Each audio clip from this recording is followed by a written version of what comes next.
So you mentioned this current smear campaign. Let's just get it out of the way, as it were, just so that our viewers understand what you're referring to. There's been some brouhaha about whether or not you invited students to dinner parties, and there's been sort of letters and people have been upset, and I'm not sure if you'd call it a cancellation attempt, but it's nearly a cancellation attempt.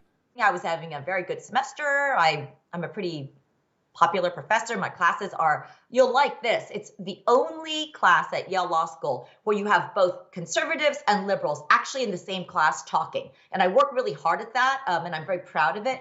But yeah, about a month ago, I suddenly heard from the student newspaper, do I want to comment that I'm being stripped from teaching this small group? It's like a little student seminar, which I didn't even want to do in the first place, because I've been hosting drunken dinner parties with students and federal judges during COVID. And I really felt like this was straight out of a Kafka story. I mean, sometimes there's like a little bit of truth in something. This was wacko. I've been in sweatpants for a year with my dogs. We're like in masks. We don't see anybody. And to make a long story short, it was a relatively small group of students who maybe saw some texts of other people cut and pasted, and I did something I've never done before. I fought back. I've always been a team player at my school. I was so outraged because I emailed the dean and I said, are you going to stand by me? This is ridiculous. And instead I was interrogated. This is the time to come candid. Have you had these dinner parties? And so I ended up writing a letter explaining that there were absolutely no dinner parties and it's ridiculous that I had to hear this from the Yale Daily News.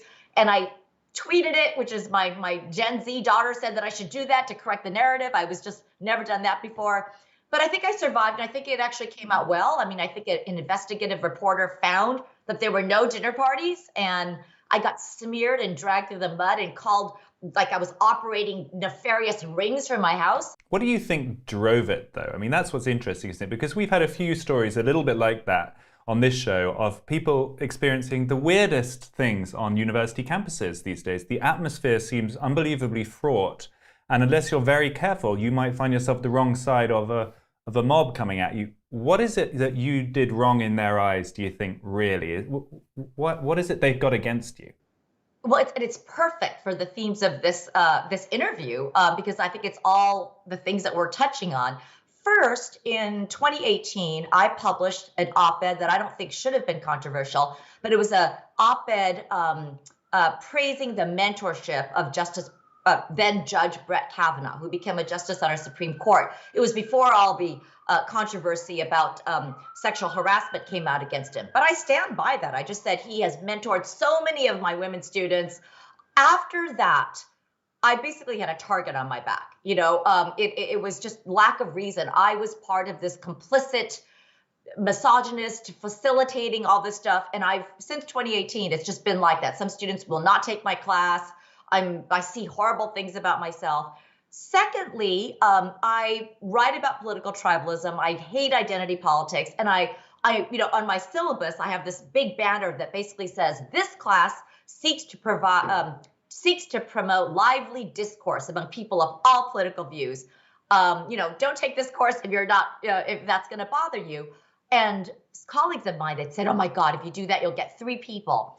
But 120 people signed up. I mean, it's very popular. So that's going very well. But some people don't like it. Some people think that if you are not on one tribe or the other and just, saying that the other half of the political world in America is Nazi, just un-American, racist, then you are doing both siderism or whatever, and that you're not. So I think that is part of it, that I am not towing the line. I have various positions, some on the left, some on the right. And finally, related to the Asian American theme, and I've never gone there, Freddie, I have to tell you, if you had asked me all my life, I would never say discrimination.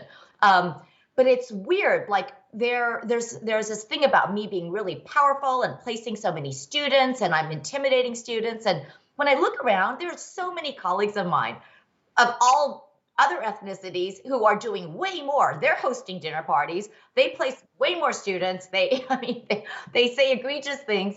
So I do wonder, why do I keep being the subject of this? I'm not saying one way or the other, but I will say that my Asian American students think it's a form of, I think the term is implicit bias. So that's kind of, in a way, I've been the victim of the kind of political tribalism that I write about. Like, I'm just not clearly on one team, so I have to be canceled.